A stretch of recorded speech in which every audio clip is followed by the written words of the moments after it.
Cette conférence va maintenant être enregistrée. Ah voilà.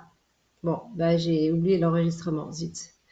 Bon, bah écoutez, de toute façon, c'était le cours de rappel des généralités.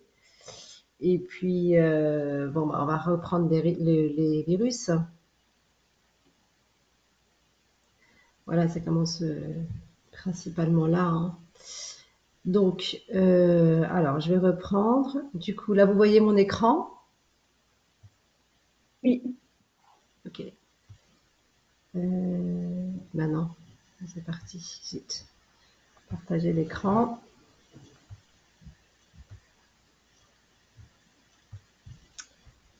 Voilà. Donc, je disais, bon, on vient de voir un peu les rappels d'histoire, hein.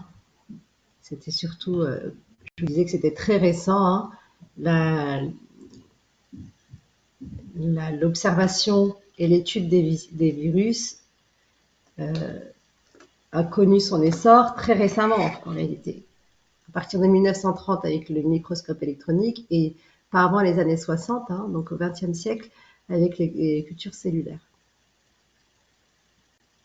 Donc on a vu que le virus, c'était une particule plus simple que les eucaryotes, parfois appelés acaryotes, parce qu'ils sont considérés comme non vivants. Bon, moi, ça, c'est un grand débat, mais en réalité, c'est parce qu'ils n'ont pas de métabolisme propre et ils ont absolument besoin d'infecter un autre pour pouvoir se développer. Donc, c'est un parasite intracellulaire obligatoire. Ils peuvent se développer grâce à l'assemblage des constituants de la cellule, enfin de la machine plutôt, de la machinerie de la cellule hôte. Vous vous souvenez, hein. Donc ça, ce qui est important à retenir, c'est la structure du virus. Ça, il faut absolument la connaître, avec un matériel génétique qui sera soit de l'ADN, soit de l'ARN. Une capside, toujours, qui enveloppe ce matériel génétique et qui va constituer une nucléocapside. Ça, c'est constant, avec plus ou moins, c'est beaucoup plus visible sur celui-ci, ici, un matériel génétique à capsule, une capside, et dans certains cas, une enveloppe qui sera recouverte de protéines, pardon, de spicules.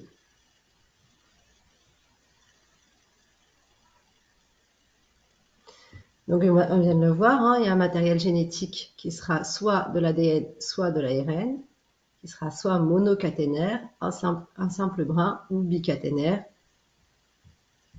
double brin. C'est dans quel cas, quel est le type de matériel génétique où on a un seul brin? Est-ce que quelqu'un peut me dire? ARN? Très bien, exactement. Donc souvent, dans la plupart des cas, l'ARN c'est simple brin et l'ADN c'est double brin. Bon là là. Donc on avait vu que les virus ADN étaient les plus volumineux et les plus complexes. Et dans la majorité des cas, c'est un double brin. Comme on vient de le dire, les virus à ARN, eux, sont les plus fréquents. Le plus grand nombre de virus, c'est des virus ARN. À simple brin, bien sûr. Ça existe, hein, des ARN double brin, mais c'est vraiment exceptionnel. Après la polarité, ça, je ne vous demande pas de le retenir. Donc, on voit ici, hein, qu'il existe des virus à ADN, donc double brin, nu, donc sans enveloppe ou enveloppé.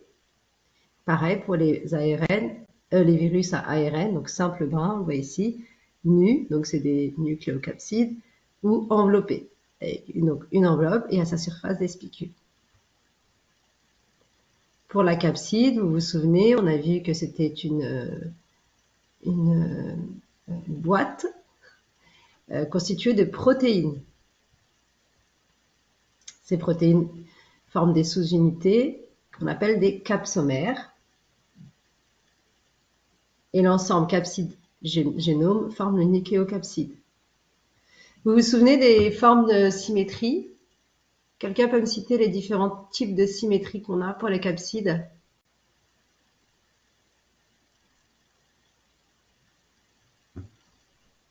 Il y Non? a cubique, Oui, euh, mixte oui, et hélicoïdal.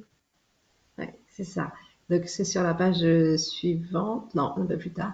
Donc si, capside cubique, donc c'est très bien des formes icosaédriques. Bon, c'est pas à retenir, mais en tout cas il faut savoir qu'il y a des cubiques avec 20 faces triangulaires équilatérales. Donc c'est très géométrique. Donc ce qu'il faut retenir, c'est le terme cubique. Après, vous avez effectivement les formes hélicoïdales, hein, qu'on retrouve dans le virus de la grippe. Icosaédrique, donc là, ça ne se voit pas très bien, mais c'est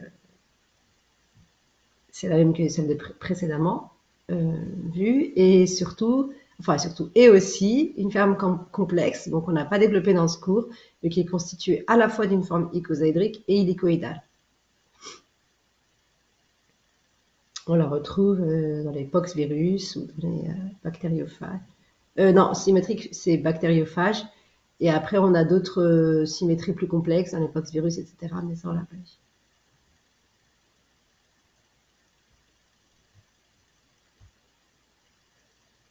On voit ici un virus de la grippe.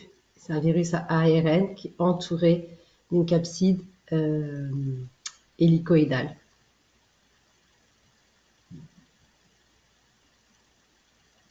Donc, l'ARN, simple bras, se trouve à l'intérieur de cette capside. Et ces 8 nucléocapsides sont entourés d'une membrane avec des spicules. Ça, c'est le virus de la grippe. À quoi sert la capside? Bon, c'est surtout une protection, hein. Une protection de l'ADN ou de l'ARN, donc du matériel génétique. Il va permettre aussi à cette particule virale de s'attacher. On verra tout à l'heure dans le cycle de multiplication virale. Donc, il s'attache à la cellule hôte. Et puis, il a aussi un rôle d'antigénicité. C'est comme ça qu'on le reconnaît, grâce à ses protéines de surface. D'accord? Donc, 3 fonctions: protection, attachement, antigénicité.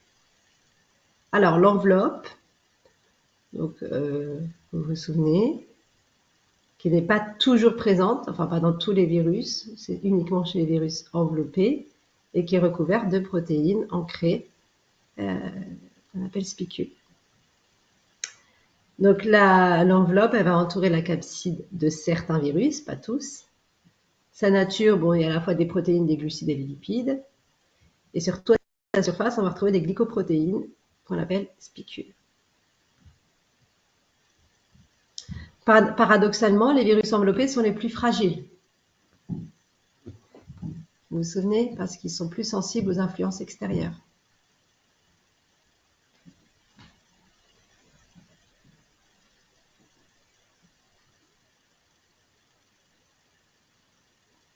Par exemple, le VIH, il survit très mal, il est enveloppé, il survit très mal à l'extérieur, il est beaucoup plus fragile.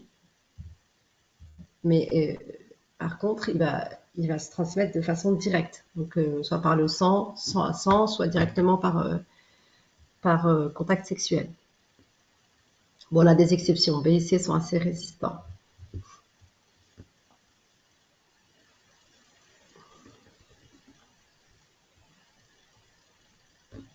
Les hépatites, pardon. Alors, quel est le rôle de l'enveloppe? Donc, comme pour la capside, ça va aussi avoir un rôle de reconnaissance, d'attachement, d'antigénicité, pardon, d'attachement, pareil, et pas vraiment de protecteur finalement, pas vraiment de protection.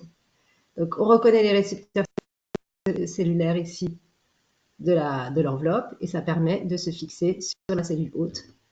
Et ça permet aussi, l'enveloppe permet aussi de fusionner. On va le voir sur le cycle cellulaire, sur le cycle de multiplication. Et bien sûr, l'antigénicité, comme pour la capside, qui va permettre de former des anticorps. Vous avez dit quoi, madame, que les spicules, elles apportent pas vraiment de protection, c'est ça? Dans la membrane. Ok. La membrane en général, c'était ici. Finalement, elle entoure la capside de certains virus, d'accord? Mais finalement, contrairement à ce qu'on pourrait penser, les virus enveloppés sont plus fragiles et plus sensibles aux influences de l'extérieur, comme la chaleur, la dessiccation, le solvant. Donc ça n'a pas vraiment un rôle de protection, contrairement à la capside. Elle ne bouge pas, la capside, elle protège le matériel génétique. Mais par contre, l'enveloppe va permettre de se fixer sur la cellule hôte et de fusionner avec elle pour libérer le virus à l'intérieur. Et elle a aussi un rôle d'antigénicité, donc on peut reconnaître le virus avec les protéines de surface. Spicules.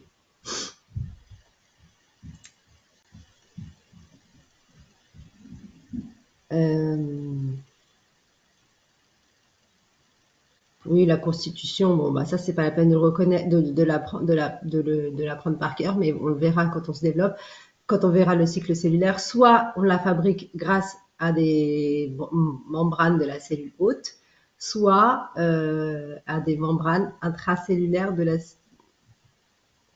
Enfin, c'est soit grâce à la membrane plasmique, donc, soit à des membranes intracellulaires. Bon, je vous expliquerai sur le schéma suivant, mais ça, on l'avez déjà vu. Hein.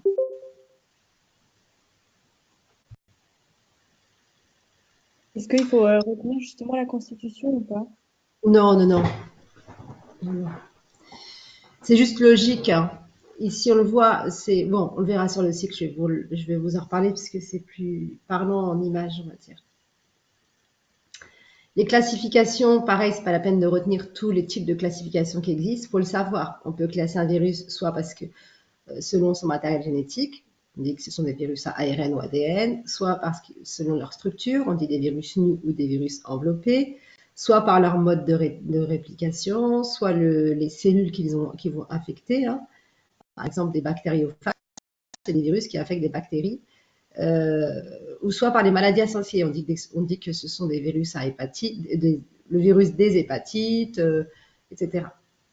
Arthrovirus, c'est les virus transmis par les arthropodes, etc. Ça, c'est juste que vous sachiez qu'il y a plusieurs façons de les classer. On peut aussi les classer selon leur mode de transmission. On l'avait vu.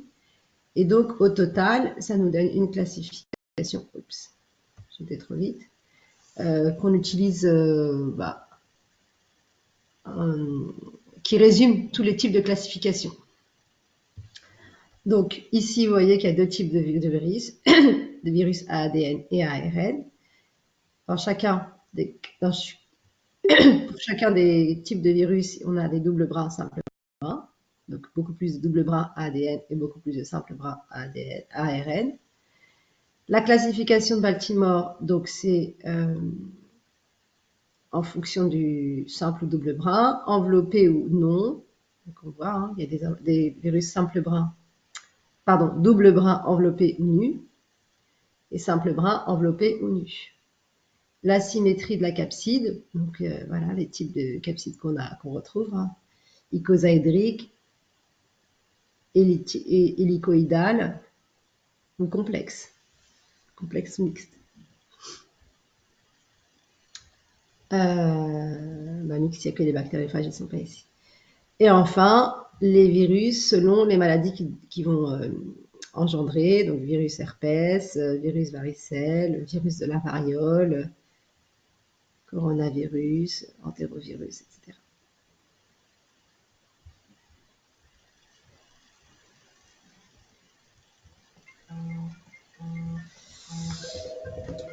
Voilà, ensuite.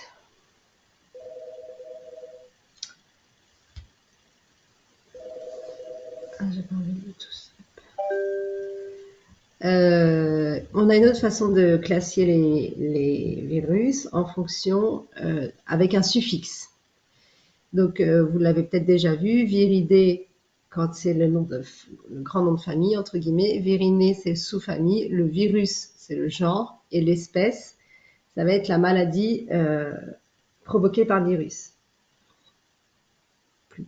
Pour illustrer cette nomenclature, on a par exemple les familles, les virus responsables de la varicelle. Donc ça va être, là en l'occurrence, l'espèce c'est le virus de la varicelle, le genre c'est le varicellovirus, La sous-famille, c'est alpha herpes viridae et la famille, c'est herpes viridae. En gros, c'est une carte d'identité du virus. C'est encore une autre façon de les classer, pas à retenir. Bon, ça, c'est des exemples de virus monocaténaires, bicaténaires, ARN ou ADN, c'est pas à retenir. On avait déjà vu tout ça. Par contre, le cycle de multiplication virale, c'est absolument à connaître. D'accord? Donc, pour les virus, il faut reconnaître la structure du virus et le cycle de multiplication. Est-ce que quelqu'un, bon là, on va revenir en arrière, se rappelle des étapes du cycle de multiplication virale? D'abord, il y a un attachement du virus à la cellule. Oui.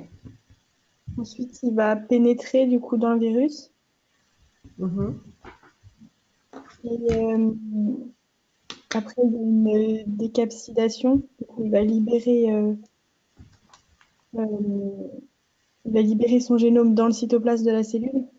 D'accord. Ensuite, il y a réplication et traduction. Mhm. Et après, ça va être assemblage des composants. Ouais, c'est un assemblage. Oui, parfait. Voilà. Non, après, il y a encore un. Je sais plus après la dernière. Après, c'est libération des nouveaux virions, des nouveaux virus. Bah, c'est pas mal ça. Donc, il faut absolument effectivement connaître ces 5 voire 6 étapes, ça dépend comment on les regroupe. L'attachement, ça c'est la première étape, c'est l'interaction entre le virus et la cellule hôte, d'accord? Soit grâce aux protéines de la capside, soit à celles de l'enveloppe. On l'a vu tout à l'heure. Donc ça, on va se fixer ici, sur la photo, on le voit, sur les récepteurs de la cellule hôte. Une fois que le virus est fixé sur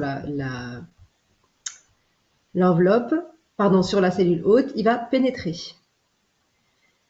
Donc comment? Soit, quand on a vu tout à l'heure, donc les virus qui n'ont pas d'enveloppe, la capside est directement ingérée par endocytose via un récepteur. S'il est enveloppé, l'enveloppe va fusionner avec la membrane. On le voit ici. Donc les virus nus, ils vont être endocytés, alors que les virus enveloppés, en général, enfin l'enveloppe va fusionner avec la membrane de la cellule hôte. Donc attachement, pénétration, étape numéro 2. Troisième étape, très bien, décapsidation. On va briser la capside pour libérer le matériel génétique dans la cellule hôte. Étape 3, décapsidation. Étape 4, réplication. Alors, soit les virus ADN, alors si le virus est un virus ADN, en général, il va pénétrer dans le noyau. Le virus ARN, lui, va rester dans le cytoplasme. Et ils vont pouvoir se répliquer. Il y a en réalité 2 étapes.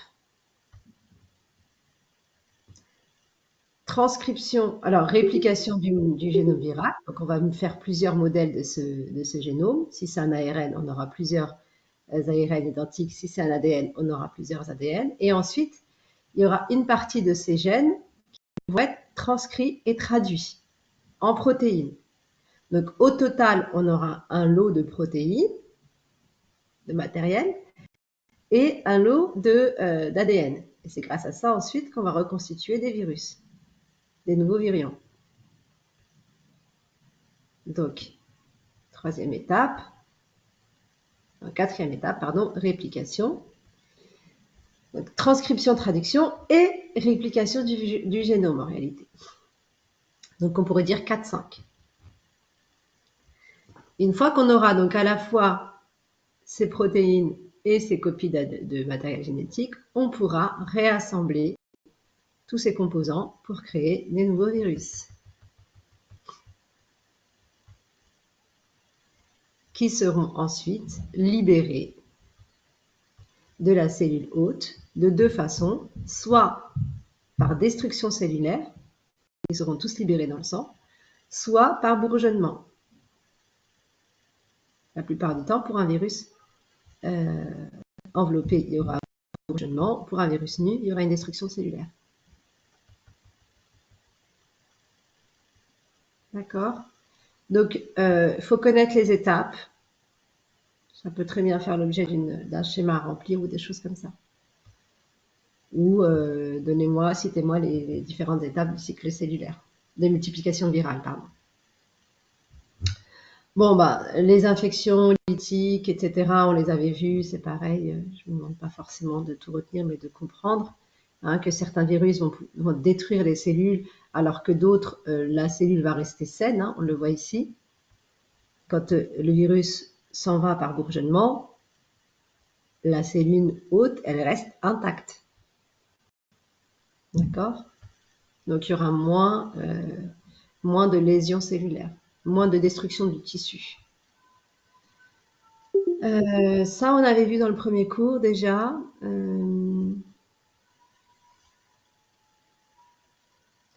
Pour les virus qui ne s'expriment pas tout de suite, qui restent latents et qui vont se multiplier dans des circonstances particulières. On l'a vu pour l'herpès virus, par exemple. Il y a certains types de virus aussi qui vont créer des transformations génétiques chez l'hôte. C'est surtout des gènes qui vont intégrer le génome, donc le noyau.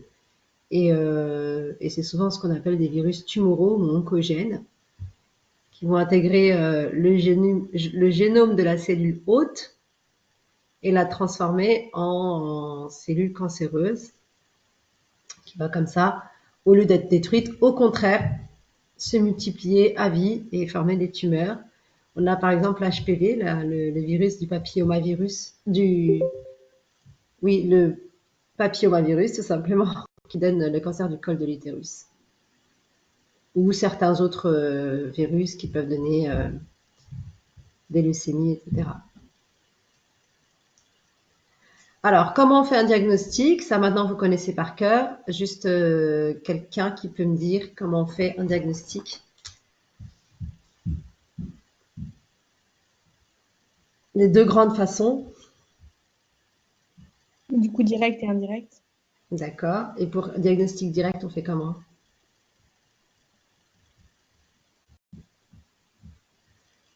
Qu'est-ce qu'on recherche?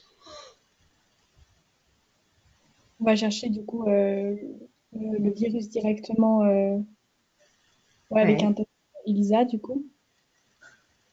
Ouais. Alors, la technique, c'est pas la peine. Juste qu'est-ce qu'on recherche? Le virus directement, d'accord? Uniquement. Bon, en réalité, c'est ça, parce que c'est soit le virus lui-même, soit un de ses constituants. Donc, par exemple, pour le test antigénique, on va rechercher l'antigène du virus. C'est comme si on cherchait le virus. En réalité, on va détecter l'antigène, donc on détecte le virus. Soit son matériel génétique, par exemple par PCR. Ça, c'est l'isolement du virus, la recherche du virus direct. Et l'autre, très bien. On recherche la présence dans le sang d'une trace du virus. D'accord, c'est ça, ouais, parfait. Laquelle trace? Qu'est-ce qu'on recherche exactement? Comment? J'ai pas entendu, pardon, ça a coupé. On cherche la présence d'anticorps dans le sang. Exactement, les anticorps circulants qui vont être spécifiques du virus en question. Si on veut savoir si le patient a été en contact avec le virus du sida, le VIH, le virus d'immunodéficience humaine, pardon, VIH, on va chercher les anticorps anti-VIH. Si on veut savoir s'il a été en contact avec l'hépatite, on va rechercher des anticorps anti-hépatite B, par exemple. Donc, ça va être vraiment des anticorps spécifiques de ce virus. Très bien. Après, oui, les méthodes, effectivement. Donc, détection du virus ou d'un de ses composants. Donc, isolement du virus en culture cellulaire ou en microscopie électronique. On peut aussi détecter l'antigène, par ELISA, ou le génome, par RT-PCR. Donc là, détection d'antigène, détection de génome, ça va être le coton-tige dans le nez pour le coronavirus. Test antigénique, ça peut se faire en quelques secondes, en quelques minutes à la pharmacie. Test génome, ça, on va l'envoyer au laboratoire parce que du coup, on a besoin de créer une amplification. pour vraiment détecter le gène. C'est pour ça d'ailleurs que c'est plus précis et plus fiable. Donc, comment on recherche concrètement un virus? Ben, d'abord pendant la maladie, la phase aiguë, quand l'expression virale est maximale.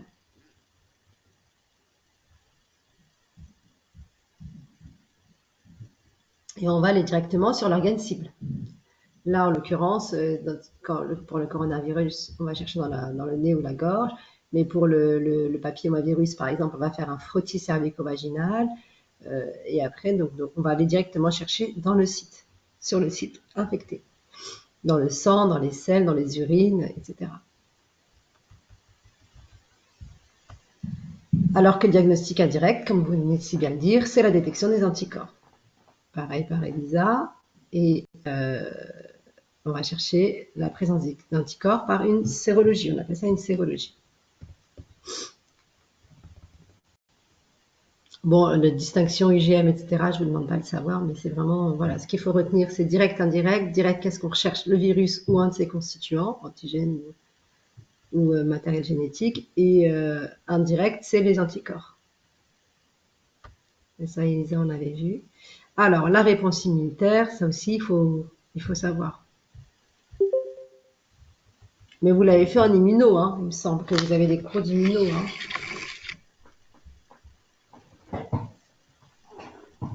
Non? On n'a pas encore, on vient tout juste de commencer. Ah, d'accord. D'accord, d'accord. Oui, oui, c'est vrai que c'est en décalé puisqu'à Paris, je suis au deuxième semestre. Donc, la réponse immunitaire, vous vous souvenez, d'abord une réponse immunitaire innée non spécifique, hein, la première barrière. On va créer une réaction inflammatoire qui va permettre aux cellules sentinelles, hein, celles qui circulent dans le sang, de phagocyter les agents infectieux et d'aller actionner, grâce aux interleukines, aux protéines de l'inflammation, toute une série de réactions pour recruter les cellules de l'immunité, les neutrophiles, et concentrer la réponse sur le site, donc vasodilatation. D'où les signes à observer, donc à connaître. Chaleur, alors rougeur, œdème, hein, parce que la vasodilatation, le vaisseau sanguin se dilate. Ça va créer une chaleur, hein, le sang est à 37, et puis surtout une douleur, parce qu'il y a une pression qui est secondaire à la dilatation des vaisseaux. Donc tout ça, c'est la réaction inflammatoire innée, non spécifique, qui se produit à chaque fois qu'il y a une infection, quelle que soit l'infection. C'est pour ça que quand on a une rhinopharyngite, une angine ou une grippe, on a la gorge rouge, etc. Et c'est important parce que c'est grâce à ça qu'on va se débarrasser des agents pathogènes. Et c'est pour ça aussi qu'on dit toujours qu'il ne faut pas donner d'anti-inflammatoire en première phase d'infection. Hein, tout ce qui est ibuprofène, Advil, Nurofen et tout, il ne faut jamais donner dans un premier temps parce qu'on va diminuer cette réaction inflammatoire qui est nécessaire en réalité, qui apporte les cellules de la défense immunitaire sur le site. Donc les 4 signes de la réaction inflammatoire observée, il faut les connaître, hein, douleur, chaleur, rougeur et œdème.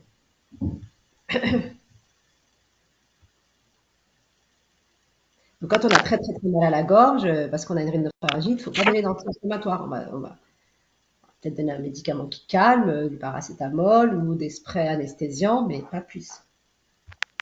Il faut la laisser faire cette réaction inflammatoire. Et ensuite, dans un deuxième temps, on va avoir une immunité adaptative ou spécifique. Et là, elle va être propre à chaque agent pathogène. Parce qu'elle va produire des anticorps spécifiques qui vont détruire uniquement ces cellules-là, ces agents-là. Donc, vous vous souvenez, il va y avoir une réponse immunitaire cellulaire et une autre humorale. Cellulaire, c'est les lymphocytes. Humorale, c'est les anticorps grâce aux lymphocytes B. Et cellulaire, pardon, c'est les lymphocytes T. Donc les lymphocytes T qu'on a ici à droite, et les lymphocytes B à gauche. Réponse cellulaire, réponse humorale. La réponse alors là, ça résume tout, hein. Donc, ça va être des lymphocytes T4 et T8, alors que la réponse immunitaire, immunitaire humorale, ça va être les lymphocytes B. Donc, quand la cellule dendritique, donc cette réponse immunitaire innée qu'on voit ici, apporte, va phagocyter l'agent pathogène, il va sur sa membrane exprimer les protéines du virus ou de la bactérie. Bon, là, on est dans les virus. Ça va stimuler les lymphocytes T. D'accord. Donc la cellule présentatrice d'antigène, c'est la cellule dendritique, là. Elle va emprunter le réseau lymphatique et elle va rejoindre les ganglions lymphatiques. C'est pour ça que quand on a une rhinopharyngite, une angine, un problème dentaire ou quoi que ce soit, on a les ganglions dans la gorge, là, qui gonflent. Et ça, c'est bon signe. Ça veut dire qu'on est en train de synthétiser des anticorps. Pareil, souvent les gens vous disent « Ah là là, j'ai mal à la gorge, j'ai les ganglions. » Oui, mais c'est bien. C'est important, c'est normal. C'est à ce niveau-là qu'on construit les anticorps. Les lymphocytes T, qu'est-ce qui se passe? Ils vont reconnaître cet antigène. Enfin, les lymphocytes spécifiques de cet antigène vont les reconnaître et vont s'activer. Il va y avoir d'abord une sélection, une multiplication et une amplification de ces taux de lymphocytes qui vont ensuite se différencier. Les T4, eux, ce sont les cellules auxiliaires qu'on a ici, qui vont avoir plusieurs, un rôle très très important. Et les lymphocytes T8, eux, ils vont être destructeurs. Ici, c'est les T8, leur but étant de détruire la cellule infectée, alors que les T4, eux, ils vont avoir un rôle à la fois de phagocytose, mais aussi ils vont stimuler les lymphocytes B, qui vont, eux, fabriquer les anticorps. Donc, on a deux types en réalité, cellulaire, destructeur, humoral, anticorps. Donc, les lymphocytes T8, grâce à l'aide des lymphocytes T4, vont détruire les lymphocytes, les cellules infectées. Et en plus, ils vont, quelques-uns vont rester en mémoire. Pareil pour les lymphocytes T4. Ils vont augmenter l'action des T8 et en plus, ils vont stimuler les lymphocytes B qui, eux, vont se transformer en plasmocytes. Vous vous souvenez de tout ça? Et c'est les plasmocytes qui vont construire les anticorps spécifiques de cet agent pathogène. Les anticorps circulants vont retourner dans les voies sanguines et fixer l'agent pathogène pour ensuite l'éliminer par phagocytose.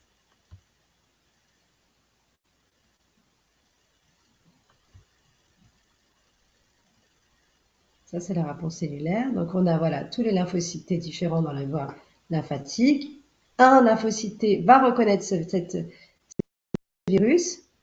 Donc, il y aura une sélection. Ce lymphocyte T va se multiplier, se différencier en T8 tueur et en T4 auxiliaire. Les T8 vont aller retrouver les cellules infectées par le virus et les détruire. Le T4, lui, il va détruire également les cellules infectées, mais en plus, il ira stimuler les lymphocytes B.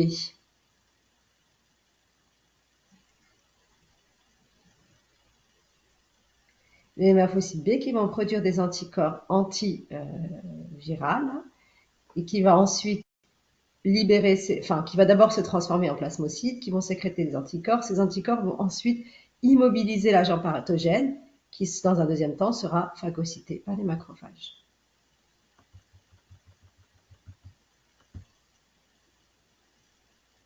Voilà, là c'est résumé ici.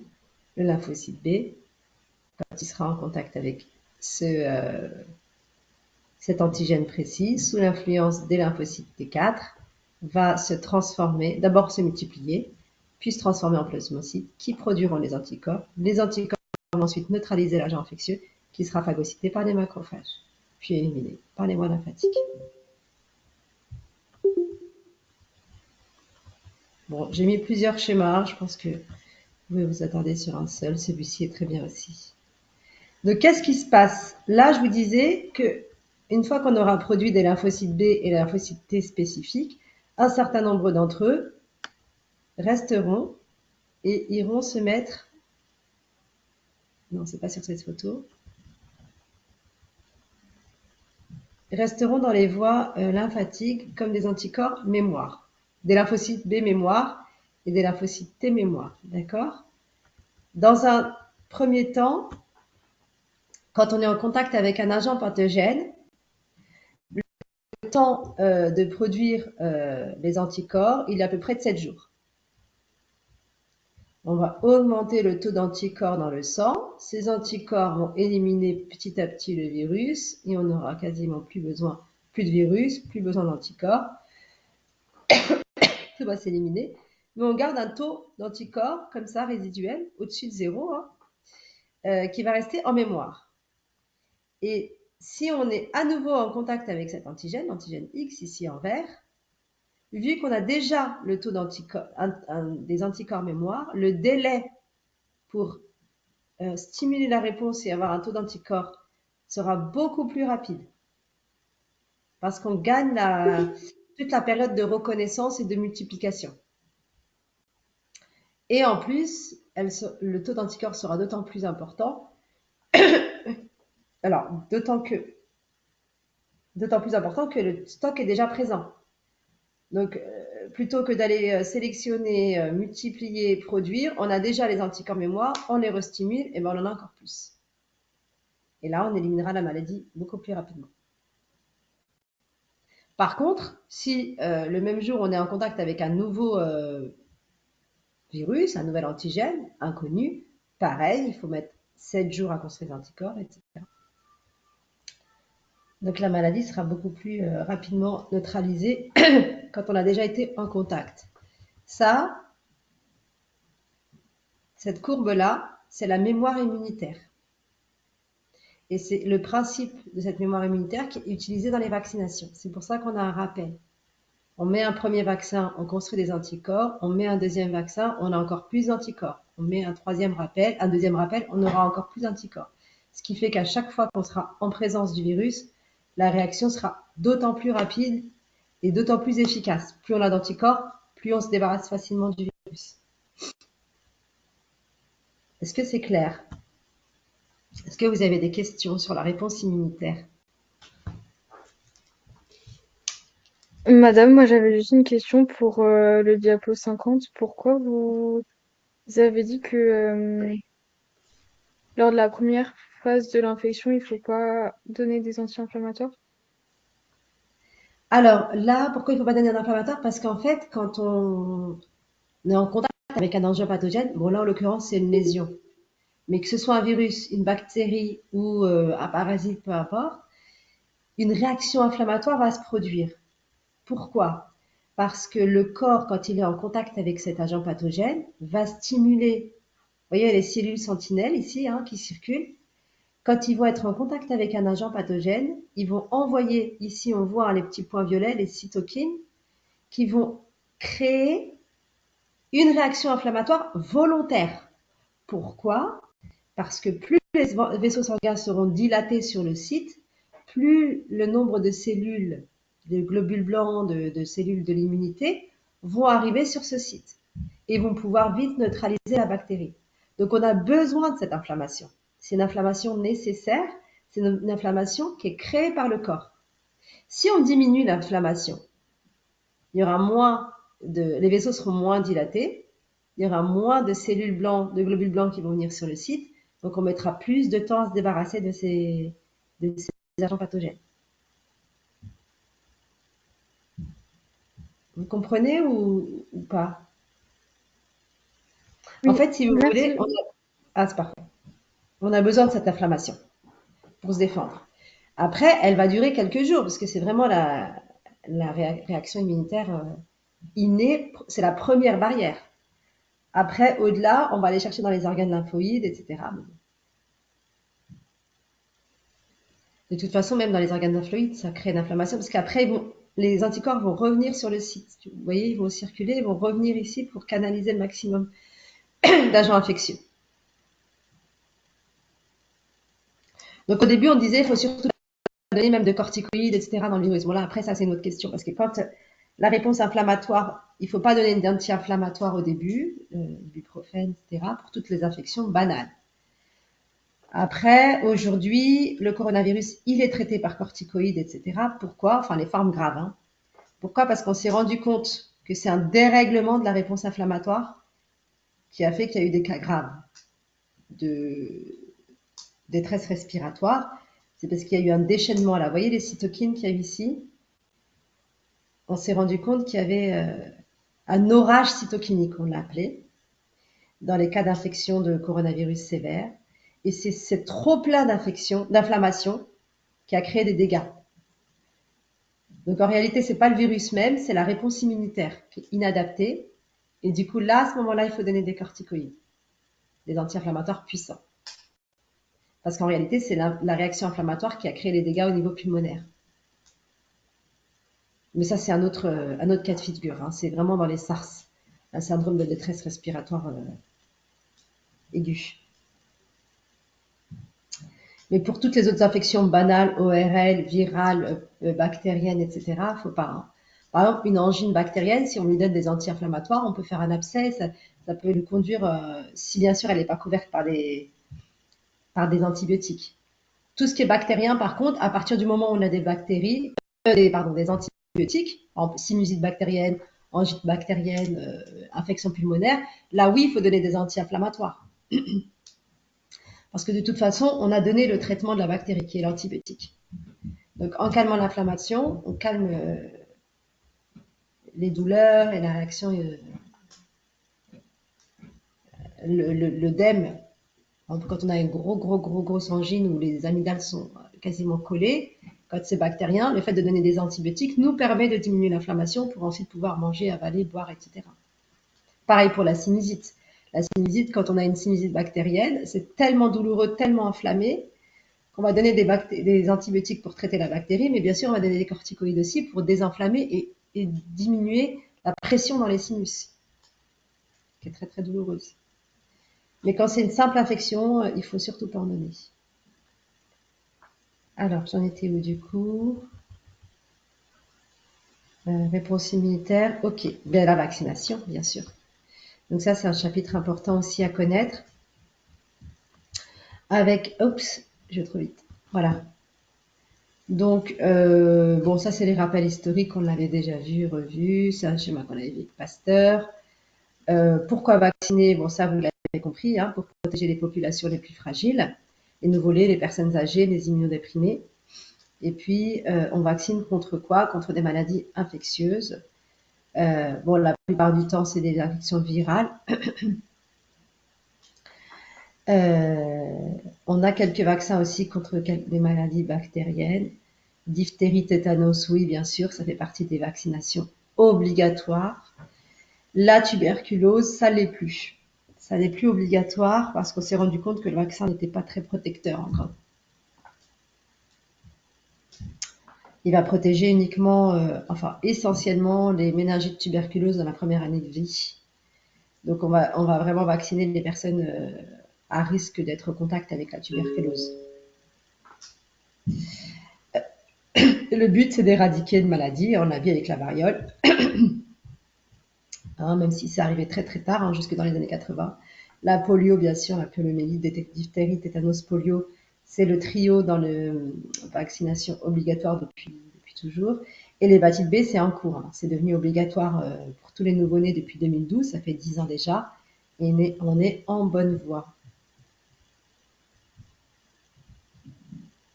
Ça, je vous l'avais fait, le rappel. Donc, les mesures prophylactiques, c'est une des mesures prophylactiques principales. Hein. D'abord, à l'échelle individuelle. Donc, on a des vaccins qui peuvent être à vie, On peut avoir des vaccins avec une mémoire de longue durée, ou d'autres qu'il faudra régulièrement rappeler, comme pour le diphtérie, comme pour la tétanos et la diphtérie, non, pour la polio. Donc ça, c'est pour se protéger soi-même et pour protéger la collectivité. On l'a vu pour le cas de la variole. L'hépatite B, c'est en cours. Et aujourd'hui, le but de l'OMS, c'est d'éradiquer complètement la rougeole et la polio. Oui, parce que la rougeole, c'est revenu. Hein. On a eu alors, la rougeole, parce que le vaccin n'était pas obligatoire. De plus en plus de personnes ne se faisaient pas vacciner contre la rougeole. Hein. C'est le fameux trio rougeole, oreillon, rubéole. Donc, c'est pas mal revenu ces dernières années. Donc, depuis 2012, on revaccine tout le monde.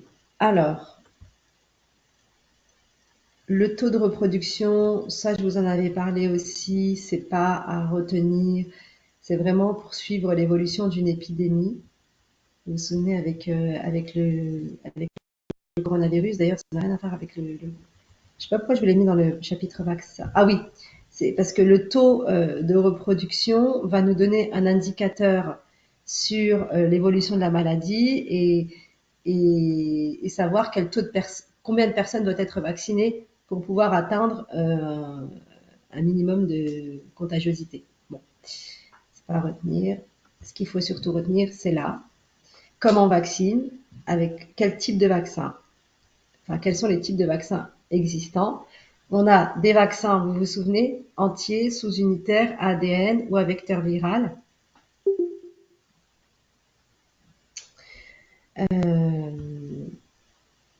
Je vais passer brièvement là-dessus parce qu'on vient de le voir, c'est exactement ce qui se passe.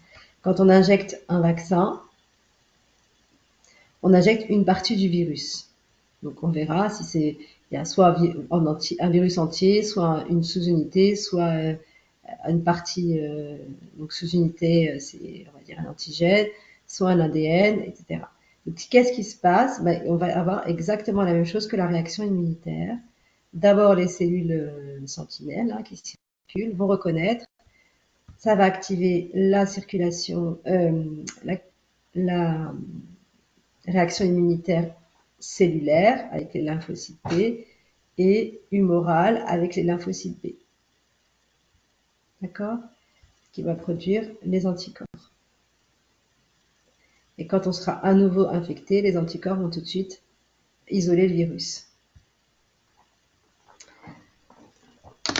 Est-ce que c'est clair ça? Parce que je suis passée vite, mais c'est exactement le même principe que l'infection. Hein. Ça va. Hein? Les plasmocytes vont synthétiser des anticorps et quand on sera à nouveau en contact avec ce virus, cette fois le vrai, pas le vaccin, on aura tout de suite une réponse immunitaire beaucoup plus rapide et beaucoup plus efficace. Et donc, on évite les ferments graves. On n'évite pas la maladie, hein, parce qu'il y a plein de gens qui disent « Ah, mais j'ai été vacciné, mais je l'attrape quand même. » On ne peut pas éviter le contact avec les virus, sinon on sort plus de chez nous. Mais par contre, le fait d'avoir des anticorps nous permet d'avoir une réaction beaucoup plus rapide et beaucoup plus efficace. Donc, le but étant d'éviter les formes graves. D'accord? Le vaccin n'évite pas le contact avec la maladie. La maladie, il faudrait éradiquer le virus circulant, mais ça, on ne peut pas. Pour éviter le contact, il faudrait mettre un masque tout le temps. En tout cas, pour les virus respiratoires, mais il y a d'autres virus, etc. Enfin, le contact avec la main, etc. Manie portée. Donc, les vaccins vivants inactivés, vous vous souvenez, on les inactive avec le formol, la chaleur. Fractionner en combinant ça. Voilà. L'avantage des vaccins vivants, c'est l'avantage des inactivés, c'est qu'on peut les utiliser chez les femmes enceintes et les immunodéprimés, d'accord, qui sont sécurisés et sont stables parce qu'ils sont inactivés. Le virus ne peut pas s'exprimer. Par contre, il faut, comme le virus ne s'exprime pas, il faut des adjuvants. Alors que le vivant atténué, là, attention, jamais chez la femme enceinte et jamais chez l'immunodéprimé. Parce que même s'il est atténué, donc du coup pas trop pathogène chez les gens qui ont chez les patients immunocompétents, chez un immunodéprimé, ça peut avoir des conséquences graves. C'est comme si on lui mettait un vaccin vivant. Donc, on l'affaiblit et on va donc avoir une infection quasiment naturelle, sans avoir trop de symptômes, puisqu'il est affaibli. Mais l'avantage, c'est que c'est une bonne immunogénicité. Donc, on produit beaucoup d'antigènes, comme si on avait été en contact avec le virus. Donc, c'est une bonne réponse.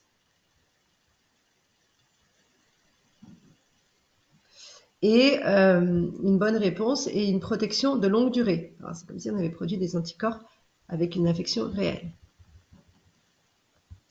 Donc là, on a un résumé d'un vaccin atténué ou inactivé. On injecte le vaccin, les cellules vont reconnaître et produire présenter l'antigène du virus à sa surface, ce qui va conduire à une réaction immunitaire.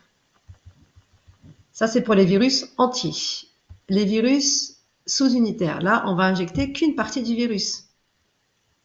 D'accord? Pour le coronavirus, par exemple, ce sera les protéines de surface, les protéines Spike. Pareil, la cellule dendritique va exprimer cette protéine qui va conduire à une réaction immunitaire. Les virus à ARN, donc, que vous connaissez maintenant par cœur, cette fois, on va injecter juste une partie du matériel génétique. Là, en l'occurrence, pour le SARS-CoV-2, le coronavirus, on va injecter l'ARN qui code pour la protéine Spike. Donc, l'avantage, c'est qu'il n'y a pas d'adjuvant. Et comme c'est une molécule qui est très instable, il faut le conserver à une température particulière, etc. Donc, conditions de conservation très particulières. Donc, on injecte cette partie de gène, cet ARN, qui va coder pour les protéines virales, qui seront ensuite présentées par les cellules dendritiques pour créer une réponse immunitaire. Et enfin, on a certains vecteurs viraux, donc on va injecter des virus entiers, cette fois vivants, mais des virus qui donnent des réactions, des virus qu'on connaît bien, qui donnent juste des rhumes, quoi. Et ces virus seront porteurs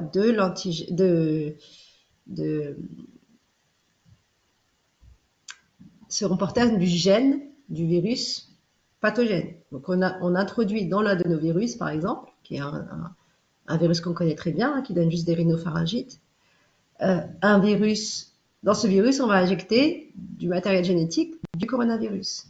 Donc, l'adénovirus exprimera à sa surface des antigènes du coronavirus, en l'occurrence la protéine S, et ce virus introduit va pouvoir, pareil, exprimer des protéines de surface sur les cellules dendritiques et induire une réponse immunitaire. Donc, on se répète. En résumé, on a ici les différents types de vaccins. Ici, l'adénovirus. Alors là, on a utilisé l'adénovirus du chimpanzé pour AstraZeneca et Oxford. Alors non, c'est AstraZeneca, c'est le chimpanzé, et le humain chez les Sputnik, c'est celui le russe. Le Sputnik. Ah voilà. Donc celui-ci, l'adénovirus humain, il a été utilisé dans le vaccin Sputnik, alors que celui du chimpanzé, qu'on connaît bien aussi, qui est stérilisé, etc., il a été utilisé en Angleterre pour l'AstraZeneca. Les ARN, vous connaissez, Moderna, Pfizer. Alors, vivant inactivé, ça a été utilisé en Chine, Sinovac, Sinopharm. Le Janssen, c'est aussi du adénovirus. Et qu'est-ce qu'il nous reste? Voilà, je vous ai tout dit. Pour ce qu'on a sur le marché actuellement. Donc, on a d'autres types d'immunisation.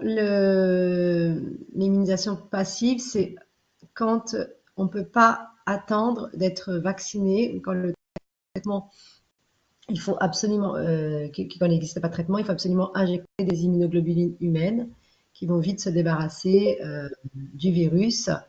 Et ça, c'est vraiment des cas particuliers, comme quand on est exposé à un accident d'exposition au sang dans les hôpitaux, hein, les personnes qui sont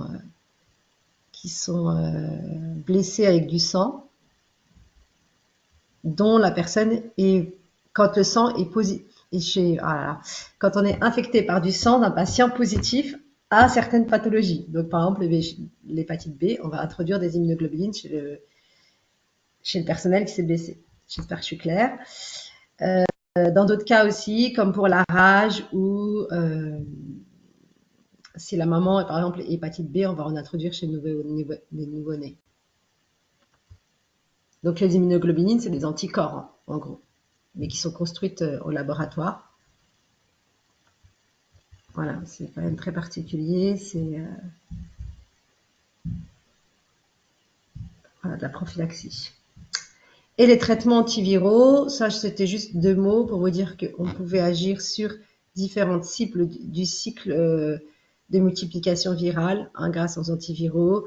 Donc il n'y en a pas beaucoup, ils sont plus ou moins efficaces, ils sont jamais virucides, ça ne tue jamais le virus, ça juste stabilise, ça bloque le cycle de multiplication virale, mais ça ne tue pas.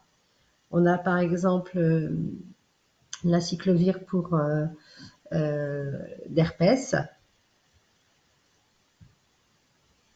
Voilà, les anti-rétroviraux pour le VIH, le Tamiflu pour le virus de la grippe, mais ça se donne peu, c'est pas hyper efficace, que dans certains cas chez vraiment les immunodéprimés, comme aujourd'hui le traitement Paxlovid pour le coronavirus. Voilà. Est-ce que vous avez des questions pour les virus?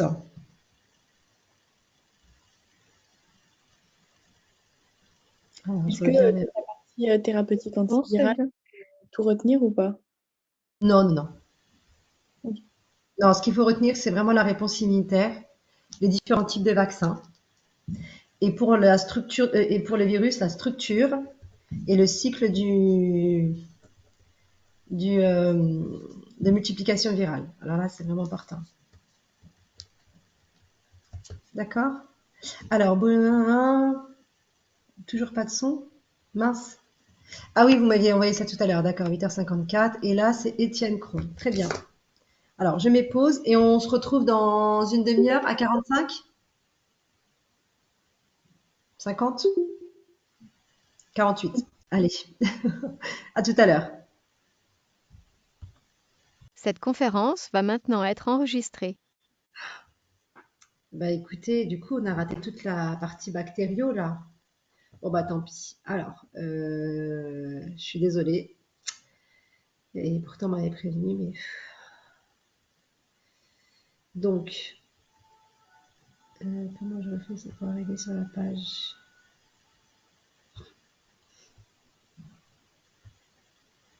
Non, moi j'ai besoin d'un plus grand. Voilà. Donc, quand on parlait du cycle de la contamination orofécale, pardon, par exemple ici dans le Giardia, le parasite, il est ingéré, il se réplique dans l'organisme et il est éliminé par voie intestinale dans les selles sous forme de kyste. Et ensuite, quand on se lave pas bien les mains, quand on s'essuie, on va à la selle et qu'on se lave mal les mains, le kyste, il va survivre en dehors de l'eau. Donc, il suffit que je touche une poignée ou un verre ou quoi que ce soit, les kystes peuvent résister plusieurs semaines, voire plusieurs mois. Et ils sont ensuite réingérés, voilà. Ou alors aussi, voilà, ils peuvent aussi contaminer des organes, comment dire, des aliments, de l'eau, enfin par la terre, etc. Ça, c'est le cycle orofécal, la transmission orofécale. Donc, on va aller rapidement sur les parasitoses, pour les signes, etc. Moi, je voulais surtout insister sur la leishmaniose, qui est une maladie parasitaire transmise par un moustique. Vous vous souvenez, la transmission à l'homme par l'insecte femelle, qui s'appelle le phlébotome. D'accord? Donc, je ne sais pas si vous vous souvenez, mais il y avait 2 cycles, un à l'intérieur du phlébotome et un dans le corps humain. C'est très important à retenir. Ce qu'il faut savoir, c'est qu'il est transmis par ce moustique et que pour prévenir de cette infection, il faut absolument se prémunir. Il n'y a pas de vaccin, il n'y a pas de traitement prophylactique, contrairement au paludisme. Donc en réalité, la seule façon de se prémunir de la leishmaniose, c'est de se protéger des moustiques avec les répulsifs et les moustiquaires.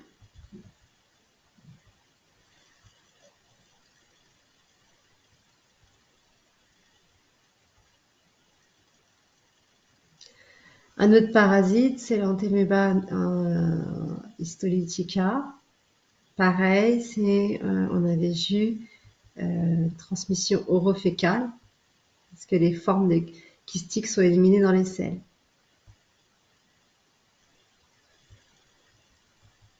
Donc tout ça, on l'a vu récemment. Je vais passer assez rapidement. Et voilà. Donc là, ce qu'il faut absolument connaître, donc la leishmaniose, ce qu'il y a à retenir, c'est que c'est transmis par un moustique. C'est un cycle une contamination orofécale et que pour prévenir, il faut se protéger des moustiques. Là, le toxoplasmose, c'est pas du tout pareil. C'est pas transmis par un moustique, mais par contre, c'est présent partout dans le monde. Donc, c'est pas de conditions climatiques particulières, contrairement à la leishmaniose. Et ce qu'il faut savoir, c'est que l'hôte définitif, c'est le chat. La toxoplasmose, retenez bien que c'est un parasite qu'on retrouve du coup dans les excrétions du chat, les selles et les urines. C'est une transmission orofécale qui peut contaminer l'humain directement ou passer par un hôte intermédiaire, donc les bovins. On peut l'attraper en mangeant par exemple de la viande pas bien cuite, et ça peut s'entretenir aussi en infectant un rongeur qui recontaminera ensuite un nouvel hôte, un nouveau chat.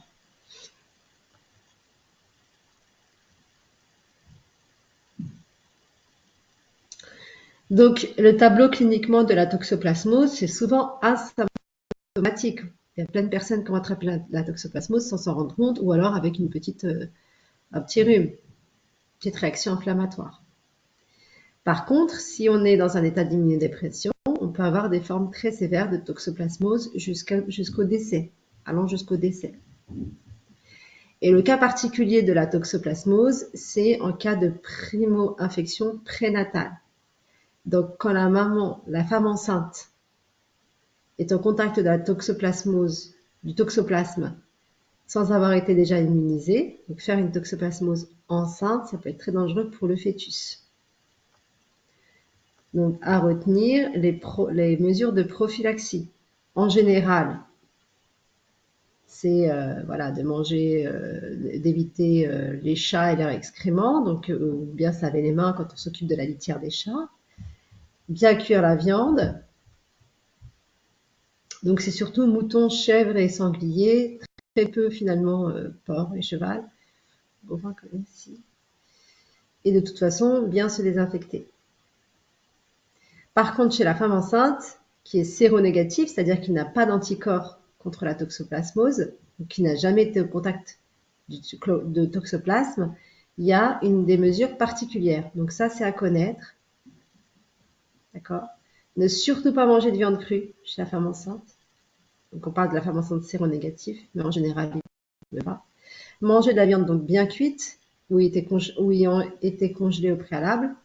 Éviter le contact avec les chats, surtout avec leurs excréments, avec la terre et les produits alimentaires pouvant être contaminés, donc crudité, enfin tous les fruits et légumes qui viennent de la terre. D'accord? Parce que la terre a pu être elle-même contaminée par des urines de chat.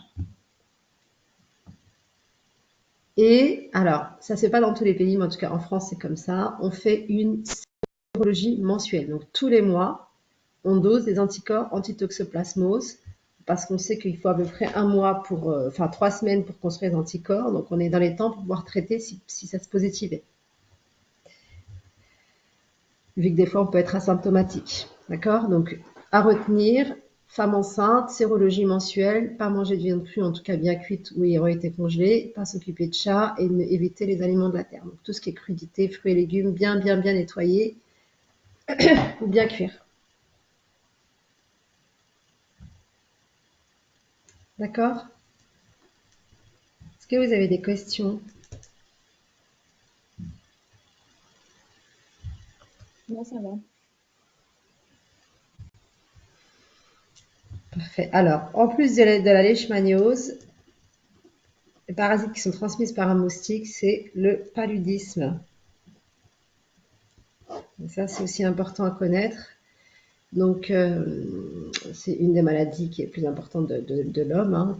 104 pays endémiques, plusieurs espèces différentes de plasmodium, et sont transmises par un moustique anophèle femelle. Vous vous souvenez de la fièvre tierce, qui fait à peu près 3 jours à chaque fois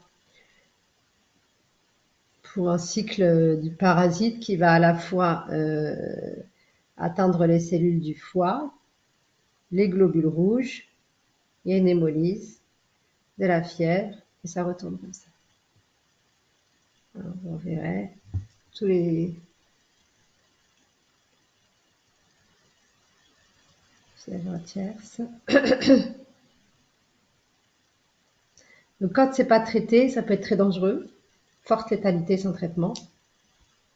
Vous vous rappelez le taux de létalité, taux de mortalité en fonction sur le nombre de malades.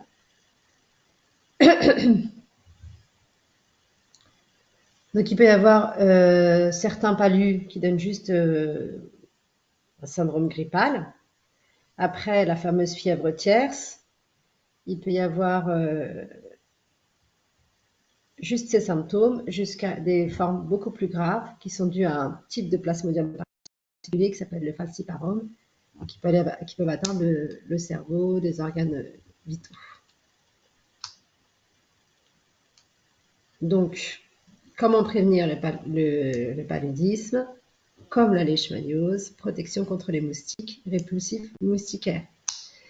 Et en particulier pour le paludisme, parce qu'il existe un médicament, qu'il existe des traitements, on prend une chimioprophylaxie. D'accord? Donc, il faut toujours consulter un médecin avant de voyager dans une région endémique et prendre un traitement pour la prévention de cette maladie. Alors, ensuite, on avait vu les vers. Vous vous rappelez? Donc, des vers plats, des vers ronds. Les vers plats, non segmentés, segmentés. Non segmentés, le schistosome. Segmenté, le ténia. Les vers ronds, on avait vu l'ascaris. Et les oxyures. Donc, tout ça, c'est des transmissions orofécales. Vous relirez tranquillement. Bon, vous retenez juste... Enfin, l'oxyure, c'est celui qui est réparti mondialement, qu'on retrouve même en Europe, qui est une auto-réinfestation très très très importante. Hein. On se réinfecte à chaque fois, c'est pour ça qu'il faut traiter toute la famille. Tout ça, c'est des transmissions orofécales. Je vous laisserai revoir tout ça. Ensuite, les arthropodes, donc c'était ce qu'il fallait retenir, c'est surtout des vecteurs, hein, finalement. Ils ne vont pas infecter en eux-mêmes, enfin à part quelques cas qu'on verra à la fin, là, la gale et les poux, mais sinon c'est des vecteurs de bactéries ou de virus, etc. Donc en particulier la tique qui est dans la maladie de Lyme, vecteur d'une bactérie, la borréliose de Lyme. Donc ça, il faut connaître Lyme. Hein. Parce que c'est très fréquent. Bon, maintenant on en parle beaucoup, mais avant c'était un peu moins. Parce qu'on se rend compte que voilà, il y a certaines maladies de Lyme qui sont passées inaperçues, qui n'ont pas été traitées, qui ont des conséquences sur le long terme. Donc on a une piqûre de tique, là on la voit bien sur cette photo. Donc ça, l'histoire, vous vous souvenez, hein, Lyme, c'est une maladie, c'est une ville du Connecticut, et c'est monsieur le docteur Allen Steer d'abord qui s'est rendu compte en fait du lien entre les forêts, la saison et la fréquence de piqûres de tiques. Et c'est qu'en 1982, de très récemment, que le docteur Burgdorfer a identifié la bactérie responsable. Donc elle porte son nom, Borrelia burgdorferi. Donc cette maladie est due à une bactérie. D'accord? La borréliose de Lyme, c'est lié à une bactérie. Donc on la traite avec des... Qui c'est qui peut me répondre?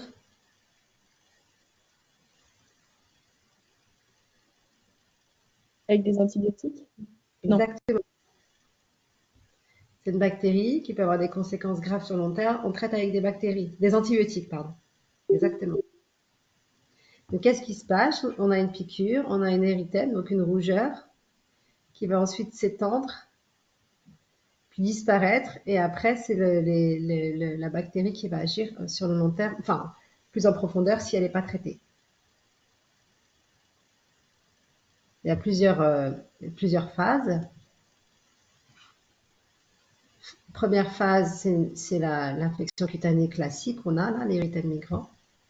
Deuxième phase, donc c'est entre quelques semaines, voire plusieurs mois, avec des atteintes qui peuvent être diffuses sur plusieurs organes, donc la peau, les yeux, le cœur, articulaire, voire neurologique. Et une phase beaucoup plus tardive, qui arrive beaucoup plus des mois, voire des années après la piqûre, donc qui ne peuvent pas forcément faire évoquer la maladie de Lyme parce qu'on ne fait pas forcément le lien, et donner des symptômes chroniques des fois très invalidants. Comment on traite la maladie de Lyme? Avec des antibiotiques. Quand c'est pris tôt, on traite guérison complète dans 90% des cas. Comme je vous disais, quand ça arrive très longtemps après, ben, les diagnostics, il est difficile à faire. Ça peut être confondu avec plusieurs maladies, des maladies articulaires, la sclérose en plaques, des fois un peu de fibromyalgie, on ne sait pas trop. On fait les sérologies pour chercher les anticorps, mais malgré tout, ça reste quand même un test qui est assez peu fiable parce que pas toujours, comment dire, pas toujours précis, pas toujours positif alors qu'il y a eu une maladie de Lyme longtemps après. Donc le traitement, il va être surtout préventif.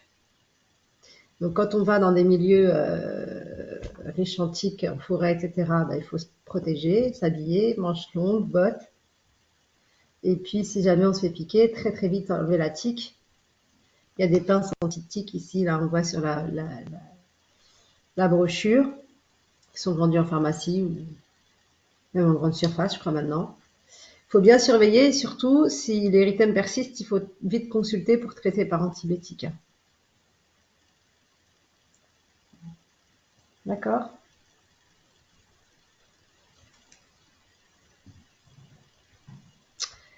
Alors, parmi les maladies dues aux arthropodes, il y a aussi la gale. On en avait parlé. Donc, seul réservoir cette fois-ci, c'est l'homme. Contact direct, très contagieuse. Oups. Le seul signe et le signe prédominant, c'est pas le seul signe, mais le signe qui prédomine, c'est le prurite, le grattage. Et mince, pardon. Donc il y a voilà, notion de comptage, hein, c'est très très très contagieux. Après, il peut y avoir des localisations dermatologiques. Il y a un traitement, il faut traiter toute la famille. Traitement antiparasitaire.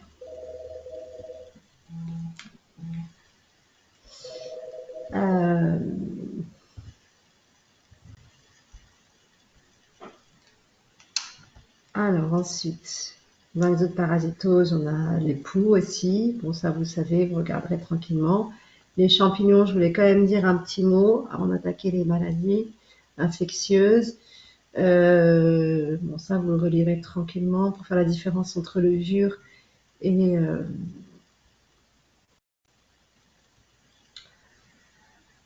champignons filamenteux. Donc là, les levures, c'est unicellulaire. Et puis, champignons filamenteux, ben, c'est comme ça, on retrouve plusieurs ramifications. Ça va donner des pathologies différentes. Bon, opportuniste, tout ça, vous le relirez tranquillement. Donc voilà, les dermatophytoses, donc elles sont liées à des champignons filamenteux. Les candidoses, c'est les levures avec des champignons unicellulaires. Donc, les dermatophytoses, vous vous souvenez, c'est kératinophile. Quand c'est kératinophile, ça touche quoi? Est-ce que quelqu'un peut me dire quelles sont les cibles? Du coup, les ongles, les cheveux, tout ça, non? C'est ça. Les aliments riches en kératine, donc c'est les ongles, les cheveux. La peau et...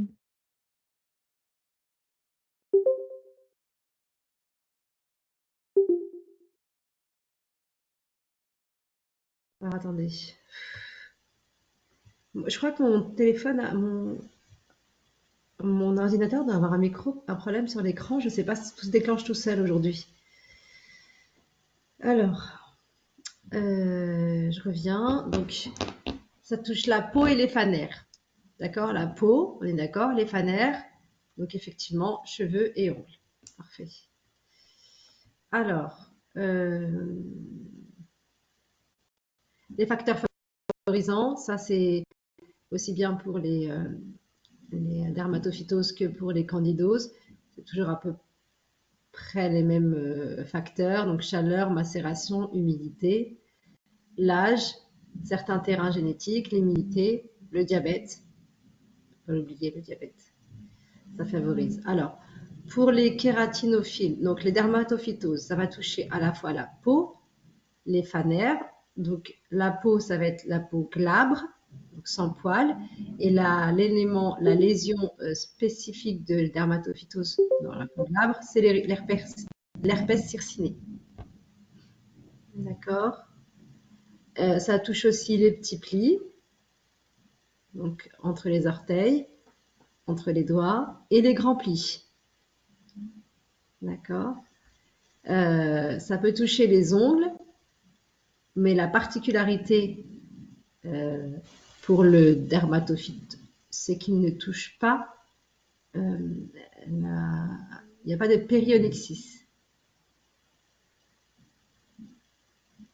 Il Ça veut touche dire pas, quoi? ça touche que l'ongle et pas le contour de l'ongle. En fait, il va attaquer uniquement la partie distale de l'ongle, l'extrémité de l'ongle. Il va avancer tout doucement, mais on n'aura pas d'atteinte de la peau autour de l'ongle. Quand c'est un dermatophytome, une dermatophytose. Alors que le candida, la levure, elle va toucher l'ongle à partir de la racine et la peau qui va autour.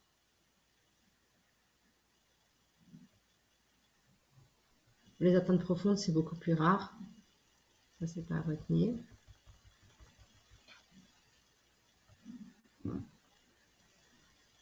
Pourquoi ça ne change pas? Donc, on a vu la peau.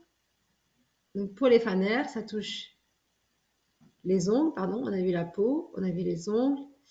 Et il reste les poils. Donc, ça touche les cheveux. Et ça donne ce qu'on appelle des teignes.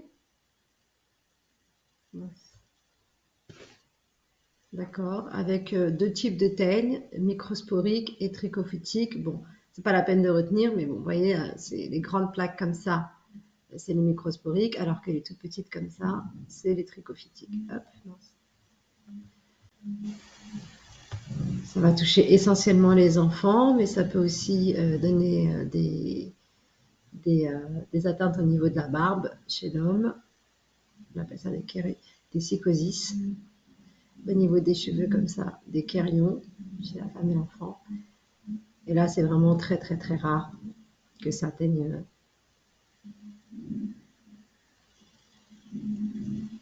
Ça donne une alopécie définitive.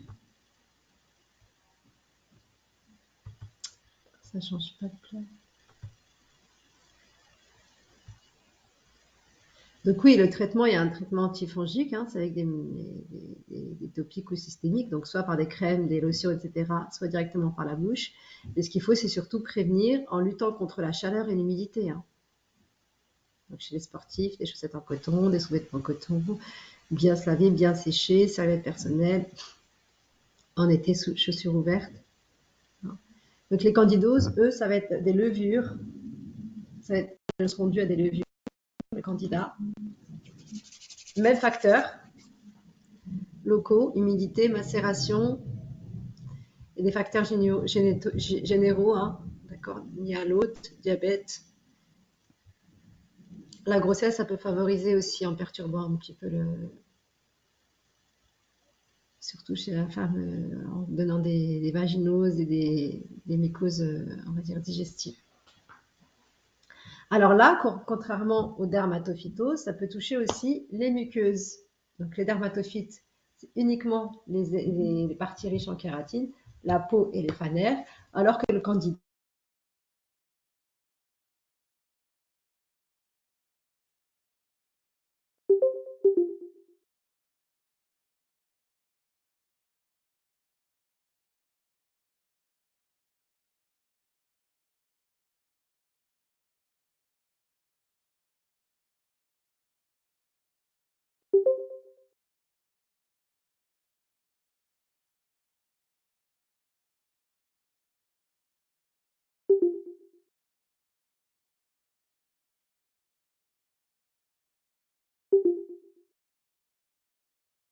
Madame, on vous entend plus.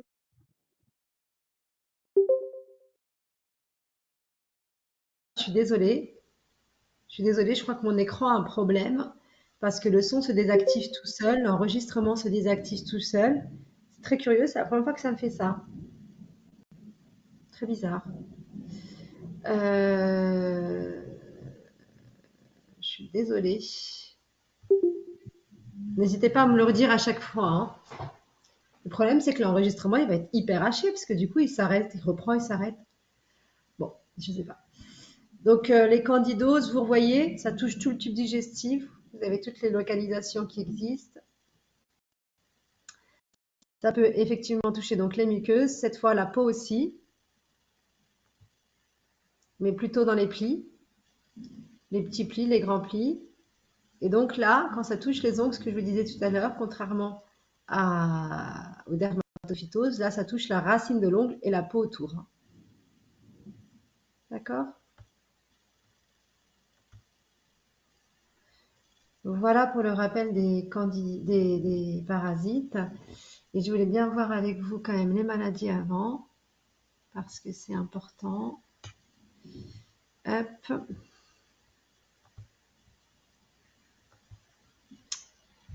Alors, curieux cette histoire-là.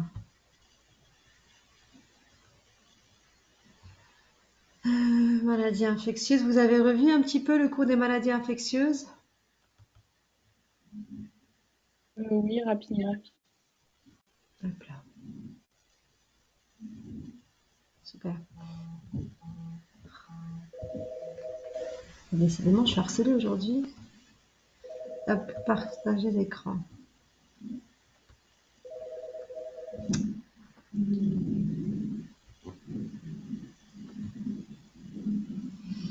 Hop. Alors, les maladies infectieuses, vous vous souvenez, on avait vu par appareil. Donc, ce qu'il faut retenir surtout, c'est que dans les cas d'angine, c'est dans 90% chez l'adulte d'origine virale. Donc, c'est une inflammation des amygdales, hein. Ça, vous le savez. Qu'on voit ici. Les points blancs ne sont pas forcément synonymes d'infection bactérienne. Hein. Ça, je répète tous les jours aux patients. Une angine aiguë, chez l'enfant, dans 70% des cas, c'est viral. Et enfin, chez l'enfant de plus de 3 ans, 90% chez l'adulte. D'accord? Même si cette année, on a une recrudescence d'angine bactérienne, mais c'est un peu particulier. Donc, alors l'angine, vous relirez, hein, diagnostic, les signes fonctionnels, les signes physiques. Ce qu'il faut, voilà, pas d'infection à streptocoque avant l'âge de 3 ans. D'accord? C'est surtout entre 5 et 15 ans. Donc, la distinction entre une forme bactérienne et une forme virale. Forme bactérienne, on a un pic en hiver. Le début est brutal. On n'a pas de toux associé et la fièvre est élevée. D'accord? Alors que la forme virale, ça va être un début progressif. Au début, on a moins mal à la gorge enfin, une dysphagie, une douleur à la déglutition qui est beaucoup plus modérée, voire absente. Et surtout, on a aussi une atteinte de 2 autres muqueuses minimum. Donc, rhinite, toux, tout ça fait penser à une angine virale. Si on a uniquement mal à la gorge sans autre signe, ça fait penser à une bactérie. Ok? Et donc, on va y réaliser, dans l'idéal, un test TDR à partir de 3 ans en général, et ce qui va nous orienter vers une cause bactérienne ou pas. Hein. Et les principales complications, ça va être localement un abcès, généralement, sur le plan plus général, des complications comme la septicémie. Alors, toutes les infections bactériennes virales peuvent se transformer en septicémie. Ah, je voulais vous montrer le film, un autre film, c'est pas grave. On peut avoir une autre complication dans le gène streptocoque A qui est mal soigné, mais c'est des infections, des complications à long terme, c'est des rhumatismes. Donc vraiment, c'est important de bien traiter les angines bactériennes, mais uniquement si elles sont bactériennes. Donc ça résume le schéma. Je peux tout à fait faire un schéma comme ça, avec à compléter. Donc, Isaac, c'est le fameux test, enfin, fameux questionnaire. Vous ne l'apprenez pas par cœur, mais il faut savoir que s'il est inférieur à 2, pas d'antibiotiques. S'il est supérieur à 2, antibiotiques. Donc là, il manque une flèche ici. Tac. Et là, l'enfant, on fait un TDR. S'il est négatif, traitement symptomatique. S'il est positif, antibiotiques. Donc ça, c'est le détail. Epstein-Barr virus, oui, c'est une angine particulière. Hein, on appelle ça la mononucléose. L'angine à Epstein-Barr, c'est la mononucléose infectieuse. C'est la fameuse maladie du baiser, très fréquente dans l'adolescence, qui est bénigne, mais très invalidante sur le coup et qui peut donner une fatigue qui persiste plusieurs semaines, voire plusieurs mois. Bon, la rhinopharyngite, vous connaissez tous, c'est viral dans la plupart des cas. Et ce schéma, il est important hein, parce que on voit bien que ici, le nez communique avec la trompe de Stache, avec l'oreille par la trompe de Stache. Et donc, un nez une rhinite ou une rhinopharyngite peut se compliquer d'une otite, d'une sinusite ici en arrière, et plus bas, là, d'une bronchite. Si les sécrétions tombent. Donc, je vous laisse relire la rhinopharyngite tranquillement. C'est un diagnostic clinique, hein, et le traitement, il est symptomatique, surtout, pas d'antibiotiques, je l'ai mis en majuscule ici, et pas d'anti-inflammatoires ni corticoïdes, parce que ce que je vous disais tout à l'heure dans le premier cours, l'inflammation, on en a besoin pour éliminer les pathogènes. La sinusite, donc c'est aussi une des complications de la rhinopharyngite, avec une inflammation des sinus qui se trouvent dans le crâne et qui sont censés être des espaces vides. Et dès qu'il y a une inflammation, voilà, le risque c'est que ça crée une pression, une douleur et surtout que ça se surinfecte et là il faut mettre des antibiotiques. Hein. Difficile de traiter autrement. Et parce qu'on peut mettre des antibiotiques, là on peut mettre des anti-inflammatoires qui vont calmer toute cette pression-là. Hein. D'accord ? Alors, les otites, ça c'est important aussi à retenir. Il y a 3 parties dans l'oreille. L'oreille interne qui, elle, est surtout un organe de l'équilibre. L'oreille moyenne, elle, qui est un organe de l'audition, mais qui peut être atteinte ici en touchant le tympan. Et le auditif ici, qui compose avec le pavillon l'oreille externe. Quand on a une otite externe, bah, c'est uniquement le conduit qui est traité. Hein. Donc là, on traite localement avec des gouttes. Et pour éviter une otite externe, il faut bien se sécher l'oreille quand on a la piscine, etc. Soit avec le sèche-cheveux, soit vraiment éliminer toutes les gouttes qui sortent, mais surtout pas de coton-tige. Éviter euh, comment on appelle ça, les boules qui est, tout ça, tout ce qui va permettre la macération. Et traiter localement par des gouttes. Alors que l'otite moyenne aiguë, celle qui touche le tympan, là, il faut traiter par antibiotique. Hein. C'est l'atteinte du tympan.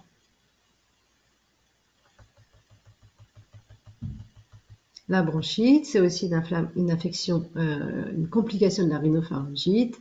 C'est une inflammation des bronches, diffuse, virale la plupart du temps. Donc, traitement symptomatique, pas d'antibiotiques, bien nettoyer le nez, vider le nez. Et si ça persiste, on traitera par antibiotiques, mais pas besoin si tout va bien. Hein.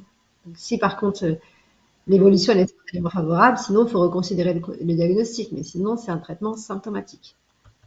Contrairement à la pneumonie, à la pneumopathie infectieuse, où là il y a un foyer bactérien isolé, c'est pas du tout secondaire à une rhinopharyngite, il faut traiter par antibiotiques et des fois même avec de l'oxygène. Qu'est-ce qu'on avait vu aussi? La tuberculose, ça c'est important de savoir, le bacille de Koch, qui est responsable d'une maladie mondiale. Il y a de plus en plus de résistance. Et c'est finalement, chez la plupart des patients immunocompétents, finalement très peu symptomatique, voire pas du tout. D'accord Et on peut, ne pas développer la maladie dans 90% des cas.